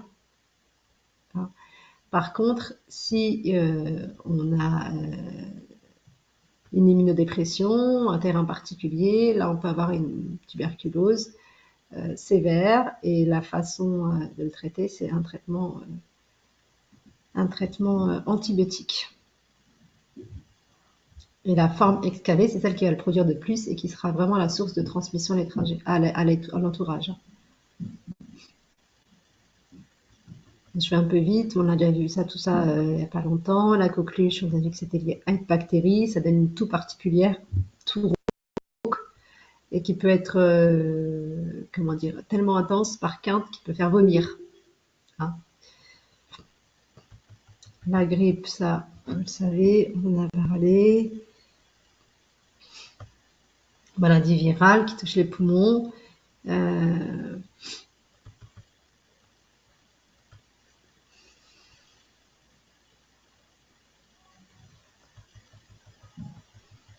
Voilà, traitement symptomatique, des antibiotiques seulement s'il y a une surinfection, et le traitement antigrippal très tôt, que dans certains cas, immunodépression. D'accord? La méningite, ça c'est important aussi, donc à retenir pour les maladies, donc angine, virale bactérienne, faire la distinction. Virale bactérienne, le TDR, quand le faire, quoi faire, s'il est positif, s'il est négatif. Otite, différence externe-interne, enfin moyenne plutôt. On a vu sinusite, c'est une des complications de la rhinopharyngite. Hein, donc la rhinopharyngite, ça peut se compliquer en otite, en sinusite et en bronchite. D'accord? Tout ça, c'est des traitements symptomatiques parce que c'est viral et on donne des antibiotiques qu'en cas de surinfection. Si ça ne va pas, mieux dans un premier temps ou s'il y a un terrain particulier. Pneumonie, ça, c'est bactérien, tout de suite antibiotique. D'accord? Alors, méningite. Ça, c'est important à retenir, c'est très très important à connaître, à identifier, à reconnaître et à dresser de façon très urgente. Hein, parce que, alors ça, c'est les signes de gravité, mais ce qu'il faut retenir surtout, c'est ça. Et non. Où est-ce qu'il est? Le syndrome méningé. Hein, ça peut faire l'objet d'une question. Syndrome méningé, quels sont les signes? D'accord? Donc les maux de tête violents, céphalée, photophobie, la lumière qui gêne, vomissement et raideur de nuque. Ça, c'est les 4 signes du syndrome méningé. Syndrome méningé plus fièvre égale méningite.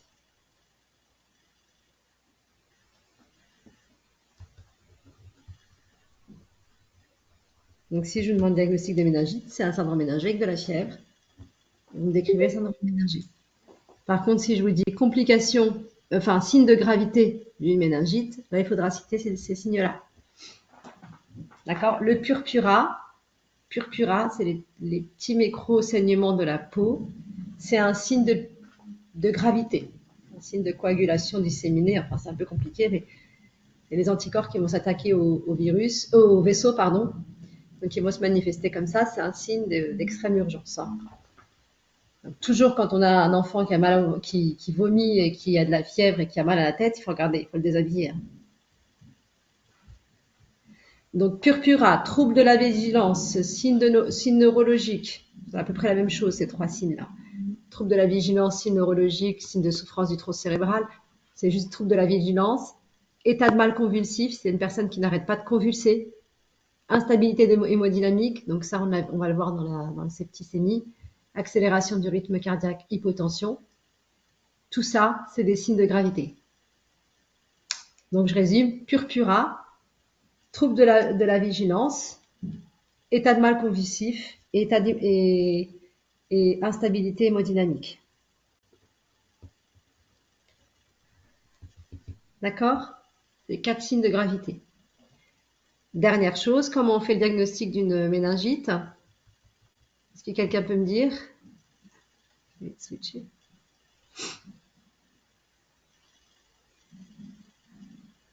On fait une fonction lombaire. Très bien. Ouais.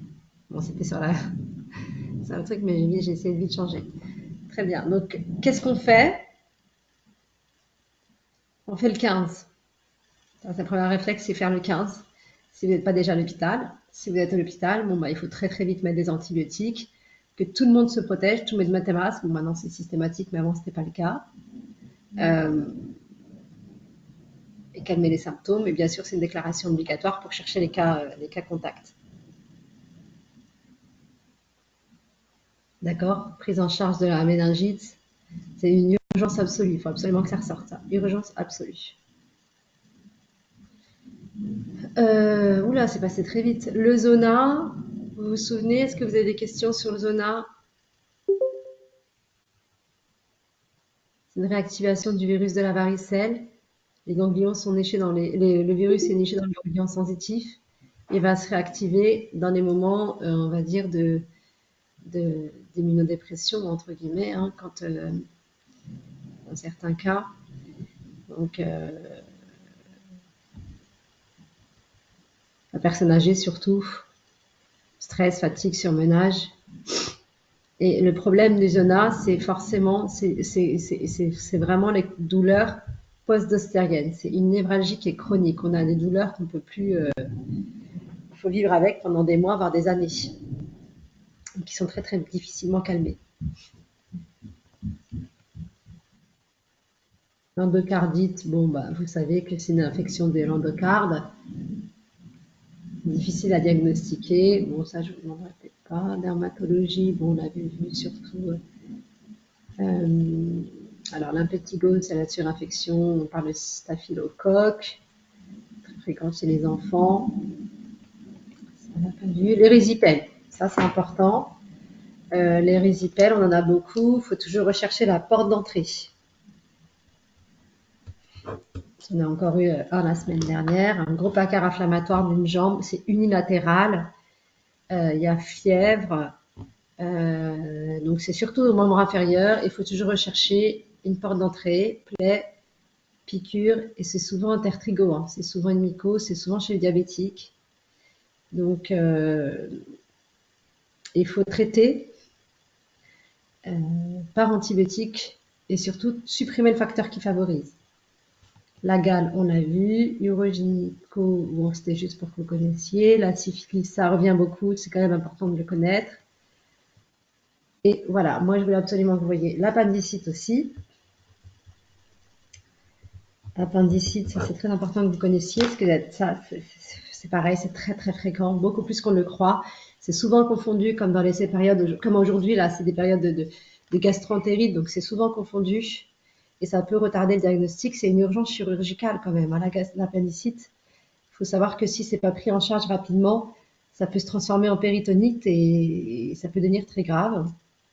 Du coup, ce qu'il faut savoir, c'est que, bon, vous savez ce que c'est, hein, l'inflammation de l'appendice, on l'avait vu, mais c'est surtout ces signes-là. Une douleur qui est très progressive et qui peut débuter au niveau de l'estomac, en épigastrique, voire au milieu du ventre, en périombilical, autour de l'ombilic. Et ensuite, ça va se localiser dans un deuxième temps à la fosse iliaque droite. Donc, il faut vraiment être très prudent. Quelqu'un qui a mal comme ça au milieu du ventre, qui vomit, on peut penser tout de suite à une gastro. Il faut poser la main sur le ventre et même si la douleur n'est pas ressentie à droite, il va y avoir à l'examen une défense. Il faut poser la main toujours en fosse iliaque droite. Il n'y a pas tant de fièvre que ça. C'est pour ça aussi que c'est confondu avec la gastro. La langue, elle est souvent un peu blanche, mais pas toujours. Et surtout, c'est les signes qu'il faut reconnaître là. Signes physiques de l'appendicite à connaître. D'accord? Vous vous souvenez, quand on pas forcément besoin de connaître les noms propres, mais il faut savoir qu'il faut palper sur la fosse iliaque droite, qu'on va avoir d'abord une douleur provoquée et une défense. Une défense, c'est que votre corps repousse vos doigts. Le corps du malade repousse vos doigts. Une défense.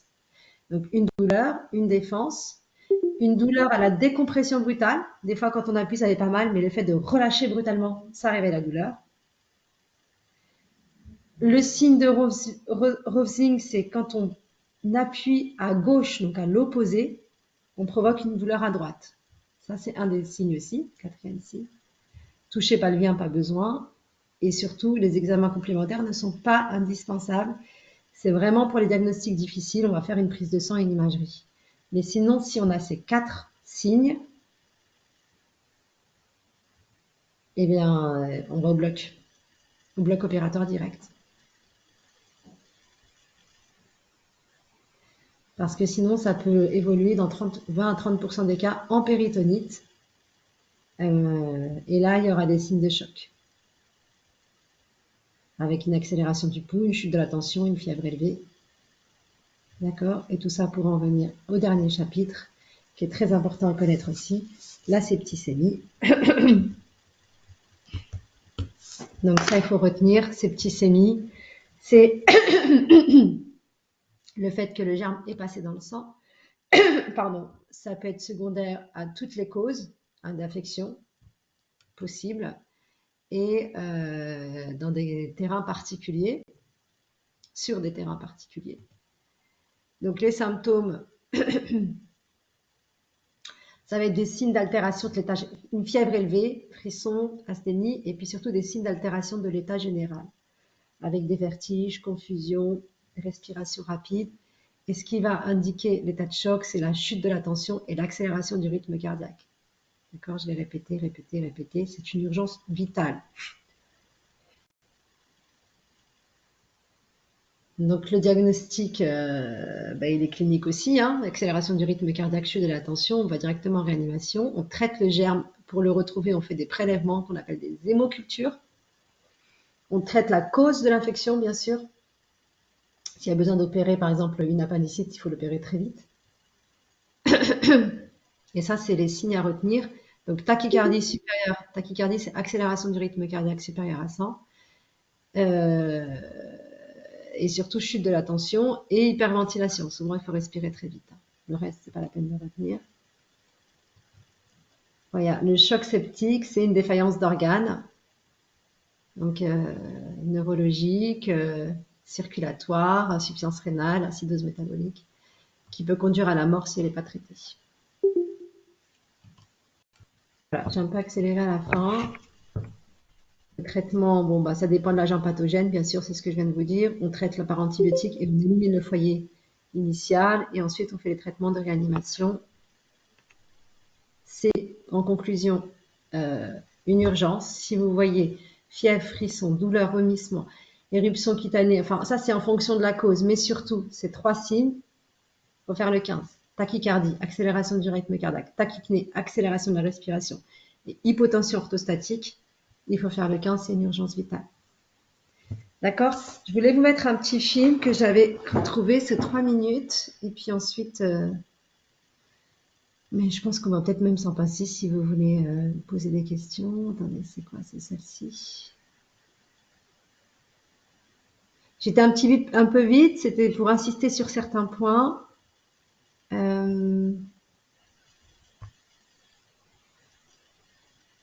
c'est des choses qu'on a déjà vues de toute façon.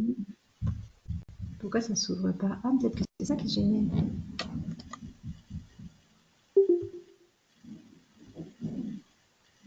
Attendez.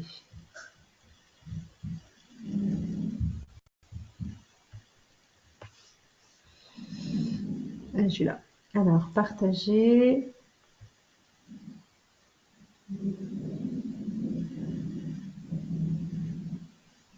Ah, j'ai un petit mot, Manon.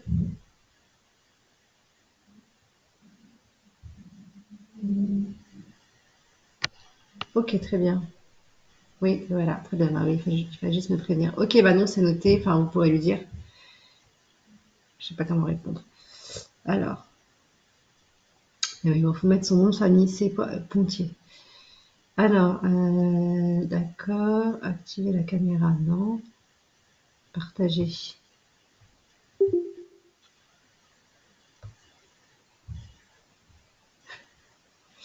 Bon, moi, j'y arrive pas de toute façon, c'est pas très grave. Alors, du coup, vous regarderez le lien que je vous ai mis. Je pense que vous pourrez peut-être le retrouver. Ou en tout cas, d'autres vidéos. Il y a plein de choses très sympas qui sont faites sur l'insepticémie et sur YouTube. Oups, je cherche Manon Ponty. Alors, est-ce que vous avez des questions? Ça a été un petit peu rapide parce que je voulais tout voir avec vous, en tout cas ciblé. J'espère que ça vous a permis de revoir les choses, que ce soit plus clair. Oui, c'était bien. Est-ce que vous... Ah bah, merci, je ne sais pas qui s'exprime. Est-ce que vous avez des questions particulières ou pas? Moi, Non, ça ça va. va. Ok, très bien. Bon, bah alors je vous ai dit pour le... Alors du coup, c'est Manon Pontier, je vais le faire tout de suite avant d'oublier. Donc n'hésitez pas, s'il y a quelque chose, vous passez par monsieur, comment? Je ne sais plus à qui j'avais envoyé les mails, mais bon, normalement ça devrait aller. Ah, je vais arrêter l'enregistrement. Tac.